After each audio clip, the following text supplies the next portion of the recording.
अस्सलाम वालेकुम, मैं हूं वकार और आप देख रहे हैं वकार अली टीवी। कैसे हैं आप लोग? तो दोस्तों, आज जो टोटका मैं आपके साथ शेयर करने जा रहा हूं वो उन लोगों के लिए है जिनकी नज़र कमज़ोर है, और इसका फ़ायदा उन लोगों को भी होगा जिनको नज़र का चश्मा लगा है।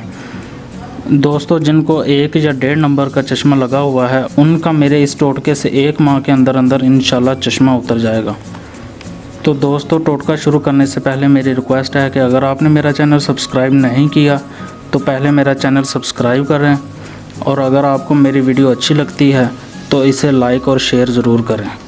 तो चलिए हम अपना टोटका शुरू करते हैं। तो दोस्तों, इस नुस्खे को तैयार करने के लिए हमें चाहिए 6 अज्जा। तो वो 6 अज्जा हमने कौन से लेने हैं? सबसे पहले हमने लेनी है काली मिर्च। काली मिर्च हमने लेनी है 25 ग्राम। उसके बाद हमने लेना है सफ़ेद ज़ीरा। सफ़ेद ज़ीरा भी हमने लेना है 25 ग्राम। ये देखें, मैंने सफ़ेद ज़ीरा ले लिया 25 ग्राम। उसके बाद हमने लेना है सूखा धनिया। सूखा धनिया आपने लेना है 10 ग्राम। और इसके बाद हमने लेने हैं बादाम, देसी बादाम। देसी बादाम हमने लेने हैं 150 ग्राम। ये मैंने 150 ग्राम देसी बादाम ले लिए हैं। उसके बाद आपने लेनी है सौंफ। ये देखें, ये मैंने 25 ग्राम सौंफ ले ली है।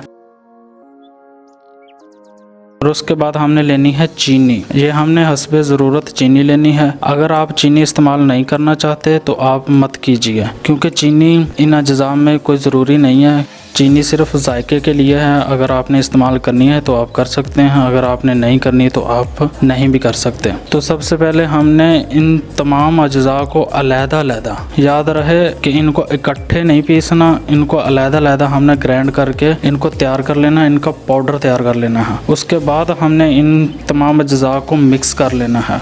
मिक्स करके हमने इनका पाउडर तैयार करके इसको मिक्स करके एक डब्बी में महफूज कर लेना है।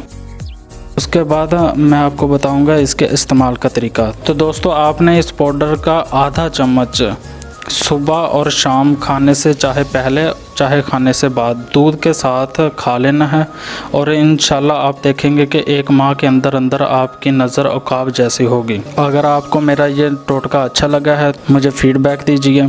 इसी के साथ मैं इजाज़त चाहूँगा। अल्लाह हाफिज़।